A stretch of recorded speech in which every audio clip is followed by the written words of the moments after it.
Michael Popak, Legal AF. It is obvious what the United States Supreme Court MAGA right wing is doing. They're benefiting Donald Trump by continuing to delay the issuance of the decision, one way or the other, about whether Donald Trump or anybody in the future has immunity from criminal prosecution.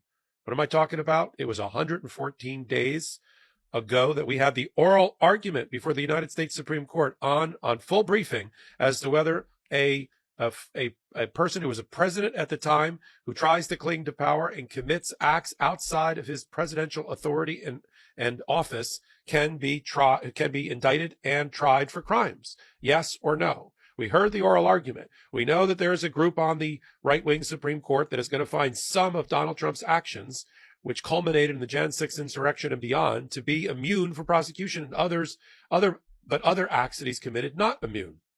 But the timing of the issue is what's going on here now, and the MAGA right wing is benefiting Donald Trump by not allowing this case to go back to Judge Chutkan and be tried. We're 114 days from oral argument. To use a historical benchmark, it took about 56 days or less than 60 days for a prior United States Supreme Court to make a ruling in United States versus Nixon. This Supreme Court, for no good reason, has now let 3 separate weeks go by in which they have entered and issued orders and decisions of the court in every case but the one the American people deserve and demand, which is about immunity in the D.C. election interference case. And at the rate we're going, I'm just going to put it out, my cards right on the table. Judge Chutkan has already announced that if she ever gets the case back and the pin gets taken out of her case and she can continue the D.C. election interference case, 4 counts against Donald Trump. And hold that thought on the 4 counts for a minute.